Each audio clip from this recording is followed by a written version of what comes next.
My father-in-law, Harold, said, I'll be going to every doctor's appointment to approve medical decisions. When I argued, he showed me a power of attorney form with Michael's signature on it. I was furious and made a call. The next time he showed up at the doctor's office, security stopped him. Harold has always been controlling. He doesn't just give advice, he tries to run everything. He thinks his opinions should be followed no matter what. And if you disagree, too bad. Michael grew up with him always around, making decisions for him. It took a long time for Michael to start standing up for himself. But just when we thought things were getting better, Harold did something even worse. A few months ago, Michael wasn't feeling well. He was tired and out of energy, but he didn't think much of it. When the doctor found some worrying results, more appointments were scheduled. We were stressed. Michael leaned on me for support, but then Harold decided he needed to step in. At first, it was just annoying. He kept calling for updates and telling Michael what tests to get or which doctors to avoid. He even suggested some unproven treatments instead of actual medicine. Then Harold showed up at one of Michael's appointments. I walked in, expecting a quiet wait, but saw Harold sitting there like he belonged. I'm here to make sure things are done right, he said. I was shocked. Michael and I have this covered, I told him, but he just shook his head like I was clueless. No, dear, I will be making the decisions. You don't have the authority. Excuse me? I was angry, but didn't want to make a scene. I pulled Michael aside and asked if he had invited his dad. Michael looked embarrassed. No, he just showed up. I didn't think he'd actually do this. That should have been the end of it, but Harold didn't leave. He followed us into the room. When the nurse asked Michael about his symptoms, Harold answered. When the doctor asked about his history, Harold spoke up before Michael could. I looked at Michael, hoping he'd tell his dad to stop, but he just let him take control. That's when I realized Harold thought he had the right to make these decisions. After the appointment, I confronted Harold. You don't get to make Michael's medical decisions, I said. He's an adult. Leave him alone. Harold smiled smugly. Oh, but I do, he said, then showed me a power of attorney form with Michael's signature. I felt sick. This gives me the right to make medical decisions, Harold said. I'll be at every appointment from now on. I couldn't believe it. I grabbed the paper and read it. Michael's name and signature were there, but it didn't look right. I showed it to Michael. Did you sign this? I asked. He looked at it and turned pale. I never signed this. Harold's smile wavered. This is your signature, he said, trying to sound convincing. Michael shook his head. I didn't sign it. I wouldn't have agreed to this. Harold laughed. You must have forgotten. We talked about it, and you agreed. Michael clenched his fists. No, I didn't. Harold shrugged. Well, it's done now. I was furious. No, it's not. I took the form home and studied it. The signature looked off. It didn't match Michael's usual writing. I took a picture of it and sent it to my lawyer, then called the hospital's legal department to ask what could be done. They said they would handle it. A few days later, when Harold showed up for another appointment, security stopped him. He tried to act like he owned the place, but 2 guards stepped in front of him. Sir, you're not allowed to be here, one said. Harold was stunned. What do you mean? You don't have legal authority over the patient's medical decisions, the other guard said. You need to leave. Harold looked shocked. I have power of attorney. The guard flipped through some papers. Not anymore, he said. I stood by watching. Michael stepped up beside me and finally looked his father in the eye without backing down. Leave, Dad, Michael said. Harold glared at him, anger burning in his eyes. You're making a mistake. Michael didn't flinch. No, you did. Harold opened his mouth to argue, but the security guard stepped closer. He clenched his jaw, his fists tightening. Finally, he turned and walked away. You'd think Harold would learn from that, but people like him don't give up easily. At first, everything seemed calm, too calm. We almost thought we had won. Harold stopped showing up uninvited. He wasn't calling or texting all the time. But then the bills started arriving. One afternoon, I opened a bill for a specialist Michael had never seen. At first, I thought it was a mistake, but then I saw Harold's name listed as the referring party. I checked the date. It was after Harold had been banned from the doctor's office. I called Michael immediately. Did you book an appointment with this doctor? Michael looked confused. No, why? I sent him a picture of the bill. He frowned. That's not even my handwriting. I checked our insurance records and saw multiple appointments had been booked in Michael's name without his knowledge. Harold was still trying to make medical decisions from a distance. I grabbed my keys. I wasn't going to let this go.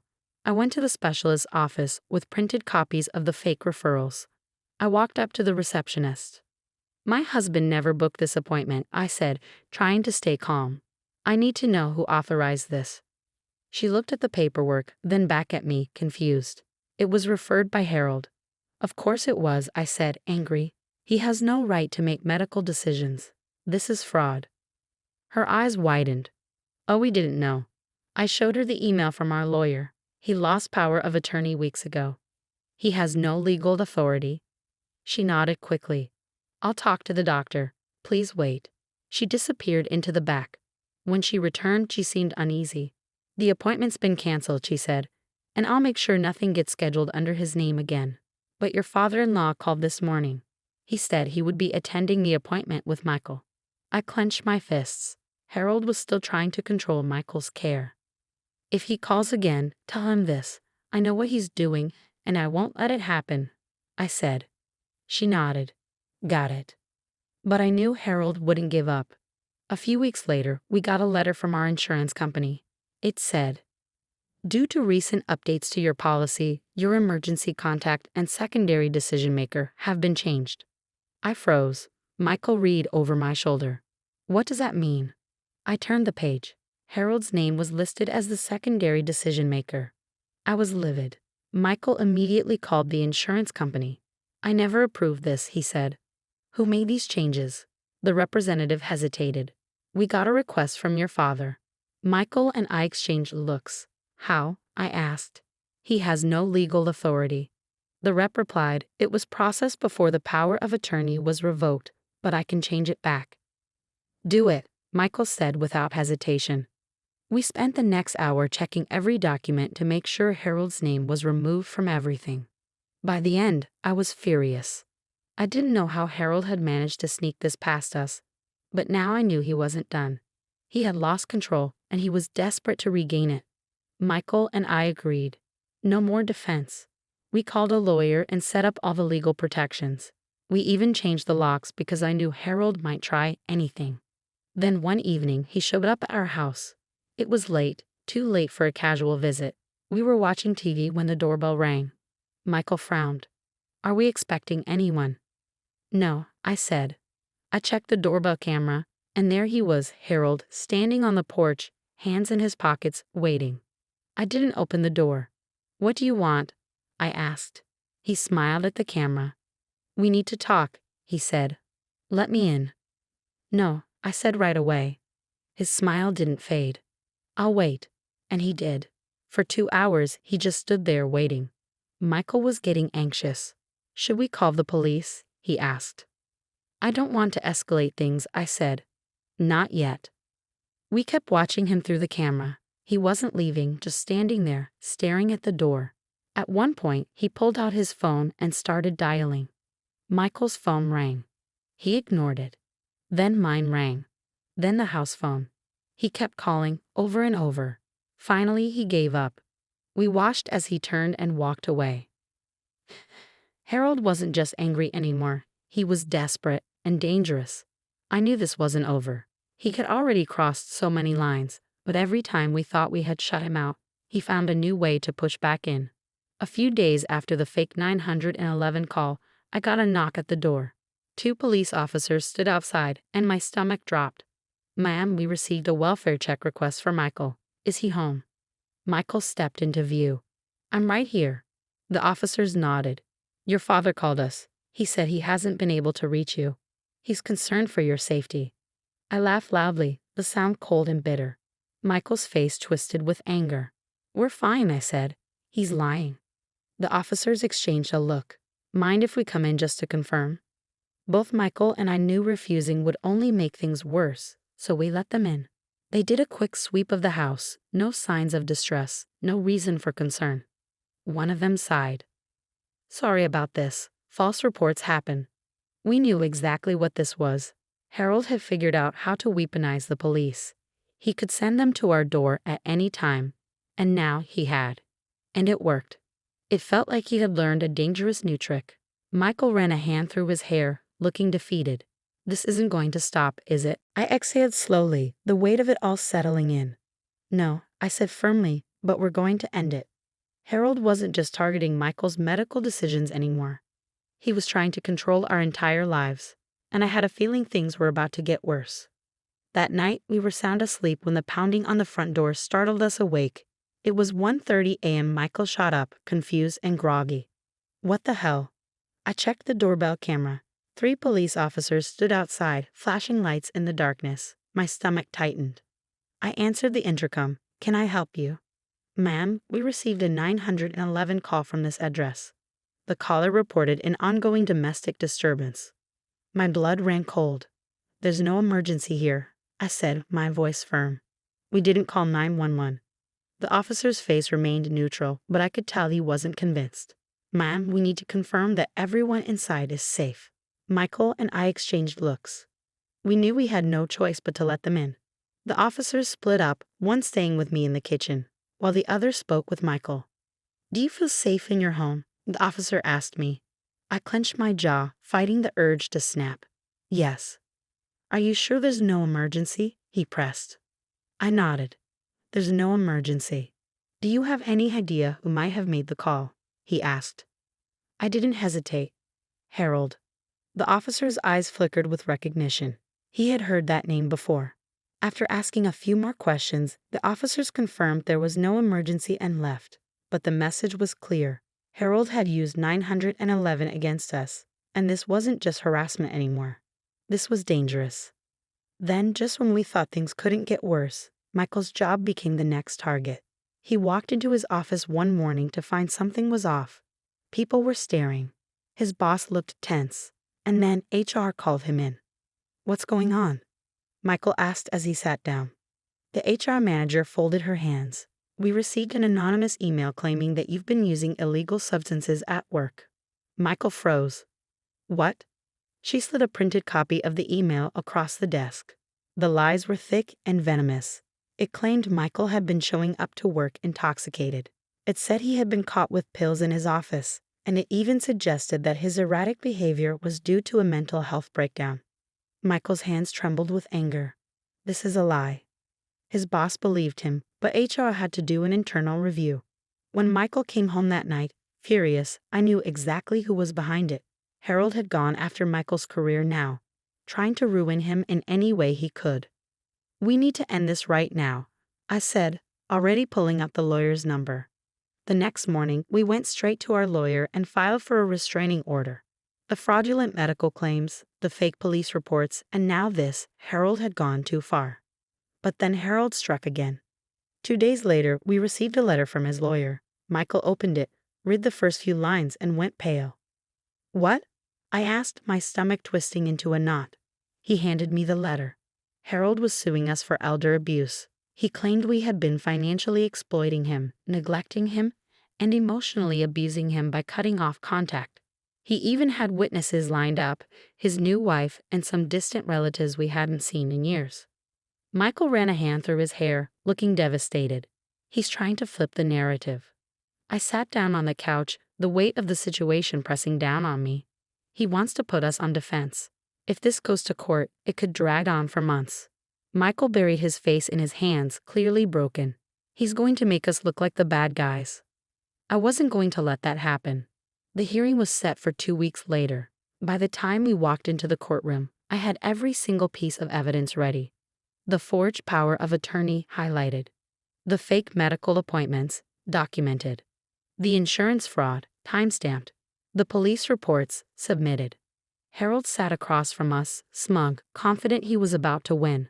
But our lawyer stood up and immediately ripped his case to shreds. You claim you were financially exploited? Our lawyer asked. Can you explain why you were the one committing insurance fraud? Harold's face twitched.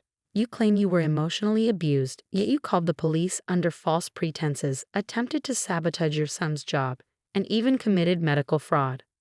Harold's lawyer shifted uncomfortably in his seat. Then we pulled out the body cam footage from the fake 911 call.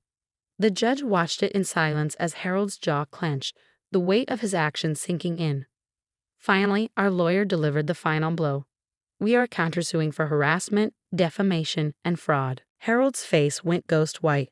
The entire courtroom fell silent, and I could almost hear his world crashing down around him. This wasn't just about a restraining order anymore. This was about taking him down for good. Harold thought he had everything under control. For years, he had been manipulating Michael, setting up boundaries, and forcing his way into decisions that weren't his. But this time, he went too far. He thought filing a lawsuit would scare us. But he didn't realize we weren't afraid anymore. In the end, his own arrogance was his undoing. We knew Harold's case was weak, but we were ready for battle. By the time the next hearing came, our lawyer had built a strong defense. Harold had forged a power of attorney, faked medical appointments, tried to control our insurance, used 911 against us, and sabotaged Michael's job, all while claiming we were the ones who had abused him. The courtroom was packed. Harold had brought his new wife, some distant relatives, and a few friends to watch. He wanted a spectacle, but he didn't realize he was about to become the main attraction. Harold's lawyer went first. He stood up and said something ridiculous. "Your Honor, my client is a loving father who has been unfairly cut off from his son's life. He's a victim of emotional neglect and manipulation by his daughter-in-law." I couldn't help but laugh. The judge shot me a look, but I didn't care. Michael squeezed my hand. He looked calm, but I could feel his tension. This was his moment. When it was our turn, our lawyer didn't hold back. "Your Honor, my clients have been harassed, stalked, and manipulated by the plaintiff. I'm here to show that this lawsuit is just a desperate attempt to keep control." Then he laid out the evidence: the forged power of attorney, emails showing Harold made medical appointments in Michael's name, insurance records proving he changed Michael's emergency contacts, the 911 call transcript from the fake domestic violence report, and a report from Michael's job showing Harold's attempt to destroy his career. Harold's lawyer looked pale. The judge flipped through the documents, silent. Our lawyer spoke again. "I'd also like to call a witness." The doors opened, and in walked Harold's new wife. She looked nervous, like she hadn't slept in days. When she saw Harold, she stiffened, but she didn't sit next to him. She sat next to us.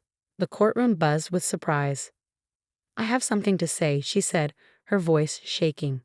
"I can confirm Harold forged the power of attorney." Harold's face went red. "What are you doing?" he hissed. She ignored him. "I saw him do it. He practiced Michael's signature. He told me it was the only way to control everything. He said Michael couldn't make his own medical decisions, so he had to force it." Michael exhaled sharply. Harold's lawyer looked horrified. The judge leaned forward. "Are you saying you were aware of fraudulent activity?" the judge asked. "Yes," she said, swallowing hard. Harold slammed his fist on the table. "You traitor." The judge banged his gavel. "Control yourself, Mr. Patterson." The tension in the room was thick. Harold turned to his wife, his face red with rage. "You knew this would happen if you crossed me." She flinched. Michael stood up. "You've controlled people your whole life, Dad, but not anymore." Harold didn't say anything. For the first time, he looked scared. His world was falling apart, and he had nowhere to hide. The judge ruled in our favor. Harold's lawsuit was dismissed, and we won our counter-lawsuit for harassment and fraud. The forged power of attorney was officially recognized as evidence of fraud. Harold was hit with legal fees, a permanent restraining order, and potential criminal charges for forgery.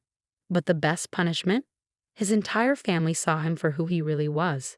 His wife filed for divorce a month later. His friends cut ties with him after learning the truth. Even Michael's distant relatives apologized for believing him. Harold lost everything. For the first time, he had no control over anything. A few months later, Michael and I sat on our porch drinking coffee. He seemed lighter, like a weight had been lifted off his shoulders. I reached for his hand. "You okay?" He nodded. "I am now." I squeezed his hand. After everything we'd been through, we finally had peace. Harold spent his whole life bullying and manipulating people, but in the end, his actions destroyed him. And the best part, we never had to stoop to his level. We let him dig his own grave, and now we were finally free.